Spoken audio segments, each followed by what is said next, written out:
Hello, everyone.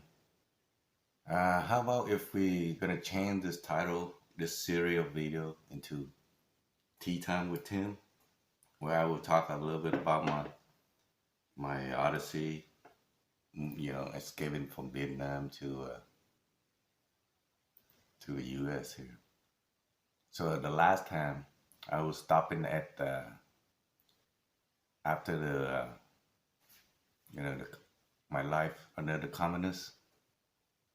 So if you haven't watched my previous video, I will give you a link up here so you can watch from the beginning so you kind of understand the story a little bit better. Otherwise, you're gonna be lost, but you won't know what I'm talking about. So between 1975 to 1979, my dad is, because he's working for an American company before, it's not good to stay, in Vietnam under the communist control. Because, to them, if your your parent is working with either the South Army Vietnam before or involved with some kind of American company or government, they despise you. Your kid, won't be able to get ahead. Even if they do really well in school, they're gonna, prevent you from going to college and be, get yourself ahead. It's horrible. So a lot of people, always try to find a way to get out of the country. So that's what my dad does. He keep going down to the southern part of Vietnam. Like way, if you ever look at a map, it's way in the bottom part. That's where most people do their fishing. They have fishing boat and all that. So if fishing with fishing boat, you can get out of the country that way.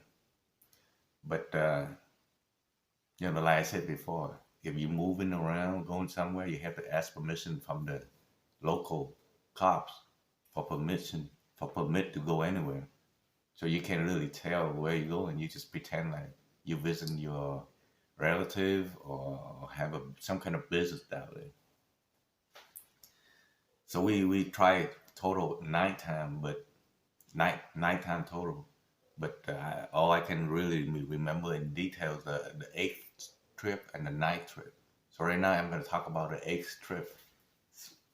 So at that time, we always travel together in a group of two. Even though we're gonna meet at a certain place, but we only travel in a group of two together, taking a bus or whatever way to get there. And then a lot of time they're gonna schedule us to meet at nighttime. So this one time, somehow we meet in some house in the middle in the industrial area, and we got there right around 6, 7 p.m. So it started getting dark. But of course, that house they're not gonna let us stay inside that house. So we ended up sleep outside near the riverbank because they have small boat that will come in pick us up. Cause you can't just drive a big fishing boat into the inside because that looks suspicious. So what they do is that we go on a smaller boat and then go outside where the sea is, and then get on a big boat. So this one time, the eighth time, we was sleeping along the kind of not sleeping, but kind of hanging there at night, and of course they never came. A lot of people uh, using that to cheat people out their goal. Usually, you have to pay gold to to go onto these escaping mission, and then you have to be secretive about it. So they know if they cheat on you, then you can't really go complain to anybody. And a lot of time so of course when you travel, you don't want to carry suitcase and all that stuff. So they will tell you, just give a little bit of clothing to them so they can transport into the boat ahead of time. Of course, at the end, you end up losing all the clothing that you give it to them. Not only just the gold and the clothing. But anyway, during that at nighttime, we will sleep waiting for them along the river, the riverside, and we kind of getting sleepy and fall asleep, and guess what? The water tide coming up, so we all got wet. Of course, and they never come, and then we just hang around there until morning time, and then of course the everybody have start. There was a group of 10 people total, I think, and of course you can't just all 10 people moving down at the same time, so it take two at a time moving down.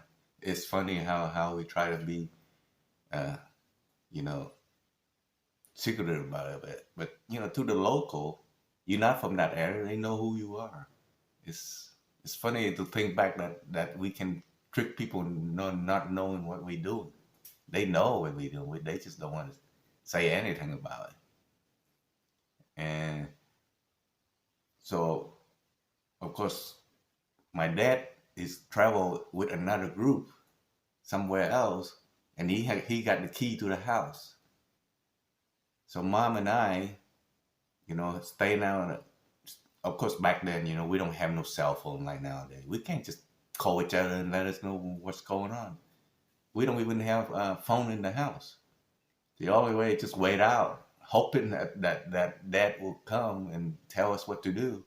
So we were hanging out there at one of those bus stations, just hanging down there for a whole day. And finally, like around 5 or 6 p.m., my mom and I, we got tired. Like, oh, let's go home. But the problem is, my dad have the key to the house. But we still gonna go home anyway, because I told my mom that I know how to get into the house without needing the key. Because when I was young, um, I always get in trouble. I being smart sometimes it make you become trouble kid, because you finish your homework fast and then you just want to go play and then go outside.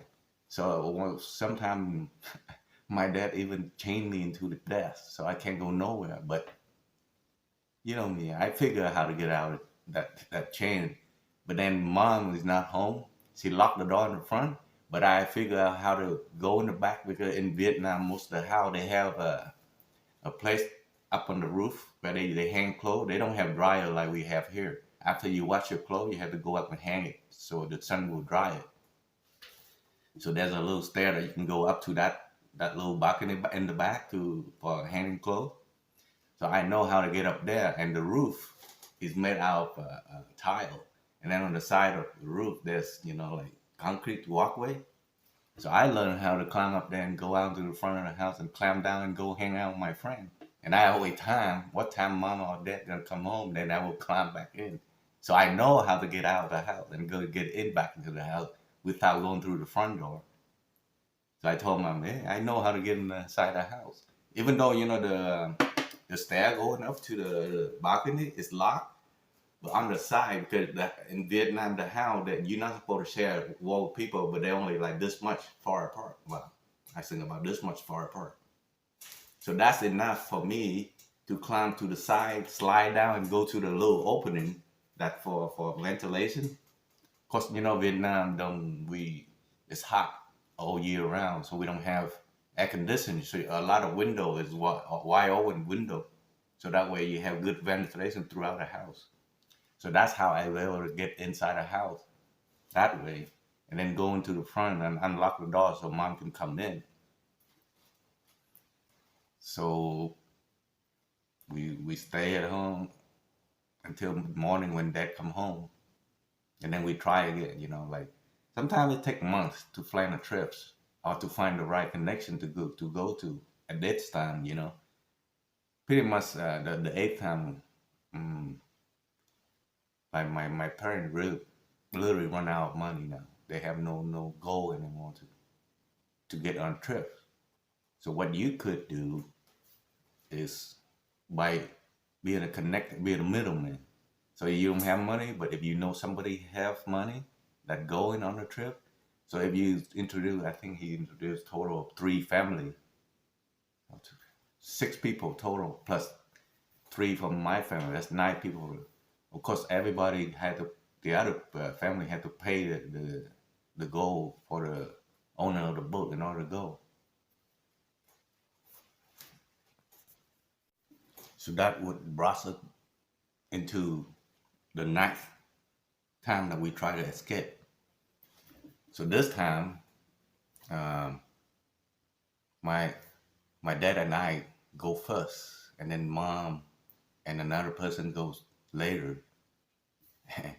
So we went down to Long Swing, which is like Southern Park. You have to take the bus like almost 3-4 hours to get down there. And then when we travel there, we end up there at nighttime, like around 9 p.m., 10 p.m. Of course, we don't know anybody there, so we gotta hang out in this one of these coffee shops. It's an old night coffee shop. So my dad give me at that time I'm 15 years old. He didn't tell me that we escaping, because by at that time I become really involved with the young group that that I told you in previous video that I was in charge of exercise and small project, recycling project. So he thought I was like gung ho into communism. So he didn't tell me exactly, what we doing then. He just tell you, let's go down to, you know, go ahead, go summertime, go hang out in the south. So I went, took all my toy with me and all that stuff. I didn't know. But anyway, at that cafe, he let me drink coffee because I start falling asleep like crazy. And tell you, I drink a lot of coffee. That didn't help. I keep falling asleep left and right. So when morning time come, this time the group we go in, there's like total 90 people, but majority of it is young kid. So they divide up 90 people into 9 different little boats, right? So we meet up in one of the boat, and of course, like I said, there's a lot of kid, and you know how kid is. If you try to we travel in these really small boat. I would say about arm length width and about maybe 20 feet long, and that would carry 10 people, and they have a cover over it, so that way you don't see what's inside, who sit inside, and then they cover it up with some clothes. But with kid, you put them cooped up in a small area that they cry, and then of course they thought about it too, and then they bought these sleeping pill.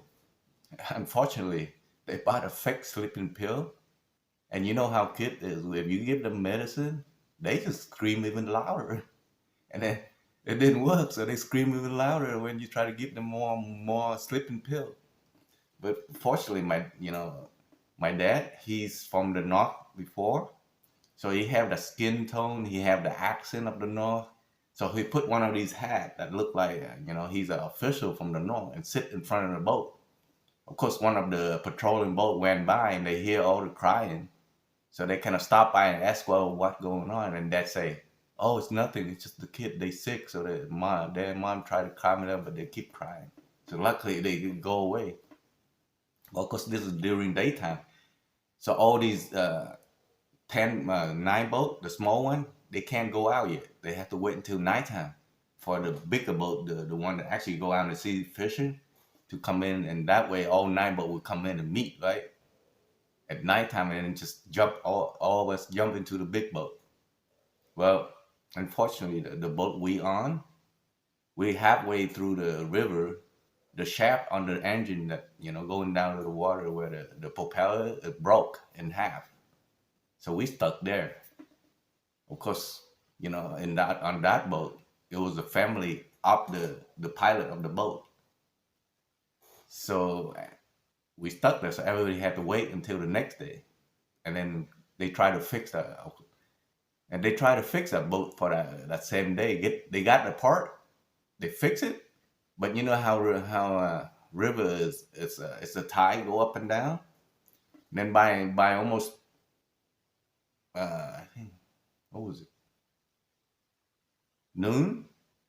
Since they try to get out, but they got stuck in the water low down, and they got stuck. So it's stuck there. They can't get out until morning time. Cause you have, you know, the river at a certain point. There's a sand dune or something. If you're not careful, you're stuck there. You gotta wait until the water rises to get out. So the next, so we everybody had to wait until the next day to get out. So the next day, we got the boat is fixed, and we're getting ready. And nighttime come, we all meet, and I swear in my life I never see 90 people get on the big boats as fast as that in my life. I mean, we like done in like a few minutes. Cause they everybody just jump in and go down, you know, go down right away. And the funny part is the local there, they know what's going on. All they want is they wait for us when we get on the big boat. They go out to get those boats because those boats cost worth a lot of money, you know, for a boat, and not just the boat, but the engine itself on each boat costs a lot of money. But of course, we leaving, we don't care. We just want to get on a big boat and get out of there. And that is how we start our journey to get out of the country from Vietnam. I'm gonna catch you on the next video, on the next part of this journey. All right, thank you for stopping by. I will see you later.